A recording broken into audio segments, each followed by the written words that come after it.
Assalamualaikum warahmatullahi wabarakatuh. Salam semangat belajar teman-teman. Pada kesempatan hari ini kita akan belajar tentang memahami hukum tata negara. Ada 3 komponen di situ, ada negara, ada konstitusi, dan ada kedaulatan. Bismillahirrahmanirrahim. Semoga belajar hari ini kita menyenangkan dan dapat barokah dari Allah Subhanahu wa taala. Teman-teman, jadi kenapa sih kita perlu memahami tentang hukum tata negara? Biar kita tahu bagaimana negara ini berjalan, bagaimana negara ini mengatur bermasyarakatan dan berbangsa kita, gitu ya.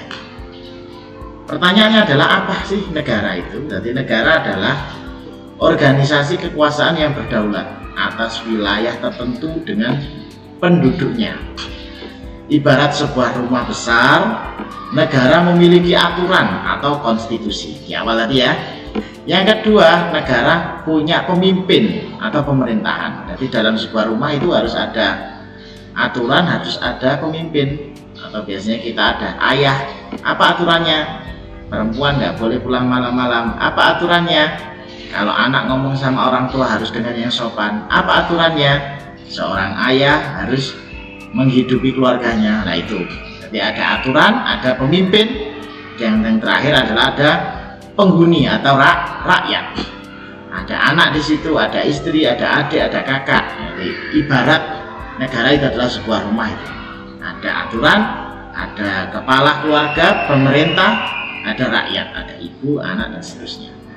Negara membutuhkan 4 elemen, teman-teman. Satu saja kurang, tidak layak disebut negara. Apa saja 4 itu? Satu, wilayah.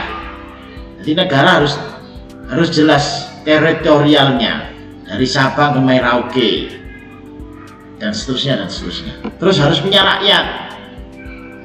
Saya punya wilayah besar, tapi nggak ada penghuninya. Nah, ya, itu belum disebut negara. Terus harus punya pemerintahan. Harus ada kepala pemerintahan, ada bagian yang mengurusi agama, mengurusi sosial, mengurusi ekonomi, dan seterusnya. Dan harus berdaulat. Itu ya, 4 elemen teman-teman yang harus diingat. Berikutnya, ini penting. Yang pertama konstitusi tadi ya, aturan. Karena dengan aturan itu akan menjadi rujukan hukum dasar yang mengatur pembentukan, susunan, kekuasaan, dan tugas alat perangkat negara. Apa sih tugas presiden? Apa sih tugas menteri agama, menteri sosial?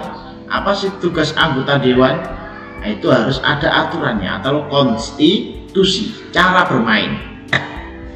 Berikutnya adalah hubungan hukum, mengatur hubungan antara alat perlengkapan negara dan hubungan negara dengan warga negara. Bagaimana rakyat itu memperpanjang pajak sepeda motor dan mobilnya. Bagaimana kemudian negara mengelola pajak yang diperoleh dari rakyat untuk kemakmuran rakyatnya. Itu harus ada aturan konstitusi yang mengikat antara negara dan rakyatnya.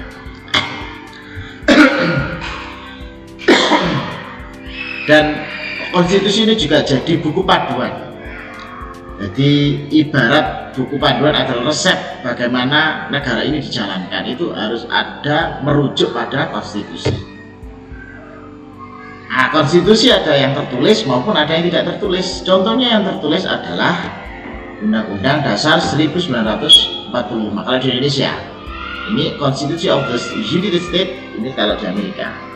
Konstitusi tidak tertulis, teman-teman. Itu pidato kenegaraan presiden. Kapan itu? 16 Agustus.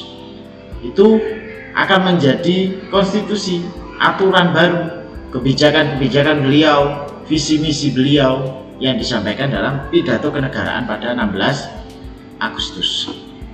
Atau kalau di Inggris ini kebiasaan parlementer. Nah, ini biar imbang, ada info Indonesia, ada info luar Indonesia. Apa sih fungsi konstitusi? Apa fungsi aturan, teman-teman? Mengatur dan membatasi. Karena Indonesia ini adalah negara hukum. Jadi baik itu orang kaya, orang miskin, pemerintah, rakyat, semuanya saja. Kalau sudah bicara konstitusi, hukum, semua harus tunduk. Karena negara kita adalah negara hukum, bukan negara kerajaan. Kalau negara kerajaan, maka menterinya, rakyatnya tunduknya pada raja. Itu teman-teman ya, mudah dipahami ya. Pertama, memberikan pembatasan kekuasaan. Nah, jadi kalau kekuasaannya raja itu kan, dia mau memiliki harta si A, si B, si D, terserah. Mau memiliki istri 2, 3, 4, 5, selirnya terserah ya. Mengatur pembagian kekuasaan ini penting teman-teman. Trias politika, legislatif, eksekutif, yudikatif. Legislatif di sini ada pemerintah dan menteri-menterinya. Eksekutif itu ada anggota DPR, DPD, DPRD dan seterusnya, anggota dewan yang mewakili kita rakyat. Dan yudikatif, penegak keadilan. Di situ ada hakim, ada polisi, ada mahkamah konstitusi dan seterusnya. Konstitusi juga menjadi sumber hukum tertinggi. Semua peraturan di bawahnya harus sesuai dengan konstitusi, tidak boleh bertentangan. Ini penting teman-teman ya. Jadi Undang-Undang Dasar 45 itu rujukan utama. Tidak boleh satupun undang-undang di Indonesia yang melanggar atau bertentangan dengan UUD 1945. Mudah dipahami ya. Lanjut. Berikutnya kedaulatan teman-teman. Kedaulatan adalah kekuasaan tertinggi yang dimiliki negara untuk mengatur rakyatnya tanpa campur tangan pihak luar. Ibarat kepala keluarga yang punya hak mutlak untuk membuat keputusan di rumahnya. Kedaulatan memberikan negara hak untuk menentukan kebijakan dan aturan di dalam wilayahnya, tidak disetir oleh negara lain, tidak didikte oleh negara lain, itu ya. Atau biasanya kita sering dengar dengan negara kesemakmuran. Teori kedaulatan ini singkat saja, ada kedaulatan Tuhan, kedaulatan raja yang kita bahas tadi, kedaulatan rakyat, kedaulatan negara, dan kedaulatan hukum, itu ya. Sebagai pengetahuan saja. Nah, kedaulatan di Indonesia ini adalah kedaulatan rakyat. Rakyat memegang kedaulatan yang mana salah satunya adalah mekanisme pemilu. Rakyat langsung memilih pemimpinnya, baik pemimpin yang berada di legislatif maupun pemimpin yang berada di eksekutif.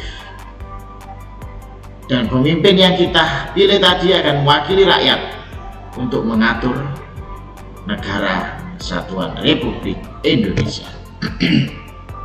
Nah, sekarang hubungan teman-teman, hubungan antara negara, konstitusi, dan kedaulatan.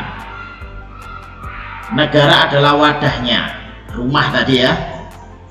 Konstitusi adalah aturannya. Yang saya sampaikan, di rumah harus ada aturan.